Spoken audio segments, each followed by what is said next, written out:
Your breakthrough is right there, my brother. If you only knew. It's sad, we see so many Christians that lose hope right before God is about to release the floodgates of heaven, right when he's about to unleash blessings into their life.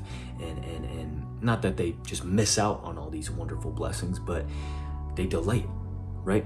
They try to go their own path. They try to find a shortcut or some sort of hack to that blessing or to that thing that God has placed in their hearts to chase after and aim after.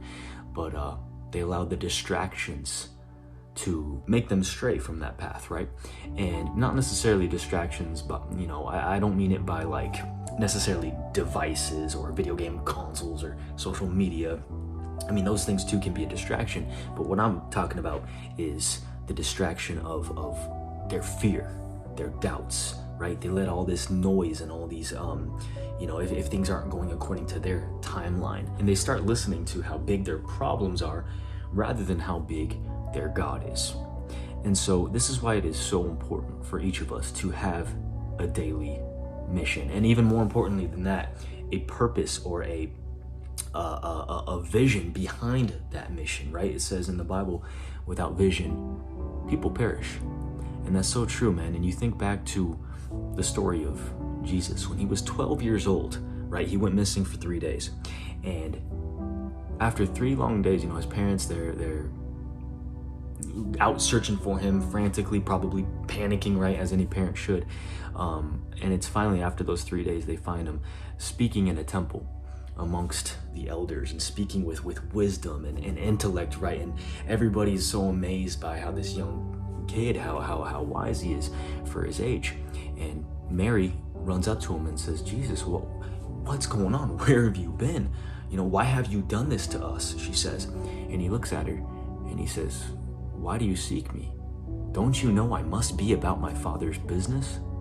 And so my question for you and I here today is, what is your I must? I'll tell you what, if you don't have an I must, you'll get distracted by all the noise. You'll drift away from the path and the calling that God has for you and all the blessings that he has for you. And, when you look at Jesus's words here, it wasn't, I'll try to be about my Father's business. It wasn't when, one day when I feel ready or when I feel strong enough or wise enough, right? Or when life gets easier. It was no, it was, I must now, right? I must be about my Father's business. It's like the young archer who's eagerly waiting for battle, right? And he's got his bow griply tight in his hands. His heart is pounding with anticipation.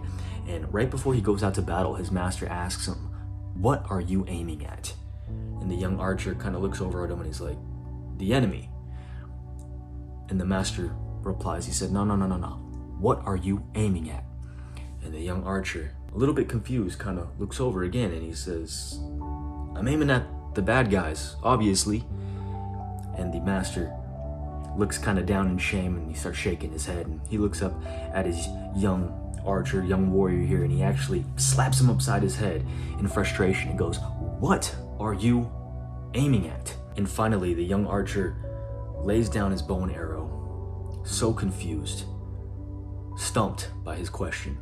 And the master grabs him by the shoulder and says, if your focus is just on your enemy, the second the enemy rushes you, you'll panic and your aim will be off. But if your eyes are focused on something greater and grander, if your purpose is rooted in something deeper, if your purpose is in more than just a battle itself, right? You're doing it for God, for grit, and for glory. Not only will you fight, but you will conquer. You will defeat your enemy, and you will come out of this battle successful, standing in victory. And so, hey, look, if the enemy can't destroy you, what he will do is he'll try to throw your aim off, right? He'll try to get you distracted by all your fears, all your doubts, and he'll have you looking at all of your problems rather than keeping your eyes on God, right? So, hey, for you and I here today, we have to stand firm. We have to stand planted, and we have to keep our eyes on the greater purpose, right? Know your I must.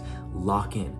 So if you're ready for this, if you're ready to lock in, if you're ready to chase after the purpose that God has for your life, make sure you lock in with us today in our Free Men's Christian community down below. Get together with a group of brothers that are going to help you stay on that path, stay in the will that God has for you in your life. All right, appreciate you for watching, and hey, I'll catch you on the next one. Peace always.